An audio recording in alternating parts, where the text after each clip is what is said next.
ताराबाग परिसरातील स्वामी समर्थ भक्तांसाठी अत्यंत भावनिक आणि भक्तिमय वातावरणात श्री स्वामी समर्थ महाराजांचा प्रकट दिन सोहळा मोठ्या उत्साहात पार पडला।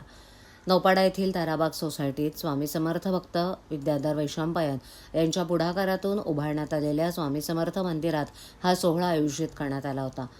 प्रकट दिनानिमित्त अक्कलकोट निवासी श्री स्वामी समर्थ महाराज यांच्या पदस्पर्शानं पावन झालेल्या चिन्मय पादुकांचं पूजन आणि दर्शन सोहळा शुक्रवारी पार पडला। सकाळपासूनच भाविकांनी मोठ्या संख्येनं उपस्थित राहून पादुकांचं दर्शन घेतलं। मंदिर परिसरात भक्तिभावानं ओथंबलेलं वातावरण पाहायला मिळालं। अनेक भाविकांनी स्वामी समर्थ महाराज स्वतः आशीर्वाद देण्यासाठी उपस्थित असल्याचा भास होत आहे अशी भावना व्यक्त केली। या कार्यक्रमाला श्री स्वामी समर्थ भक्त मंडळ ठाणे तसंच आशा विद्याविलास फाउंडेशन ठाणे यांचं सहकार्य लाभलं।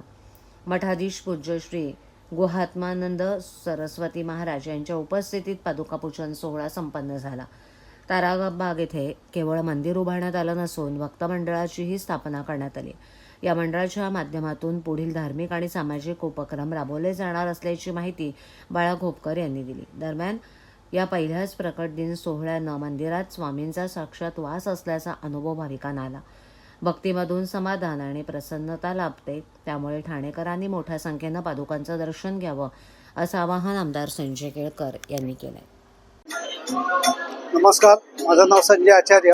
ताराबाग सोसायटीमध्ये मी सेक्रेटरी या पदावर काम करतोय। या स्वामी समर्थांच्या पादुका जेव्हा यायचं हे ठरलं तेव्हापासून आम्ही तयारीला लागलो। ऑलमोस्ट 1.5 ते 2 महिना याच्यावर नियोजन चालू होतं, त्यामुळे गर्दीचं नियोजन करणं व्यवस्थित शक्य झालं। सगळे खुश आहेत आणि दरवर्षी स्वामींच्या पादुका घेऊन या असंच भक्तांचं म्हणणं आहे। धन्यवाद।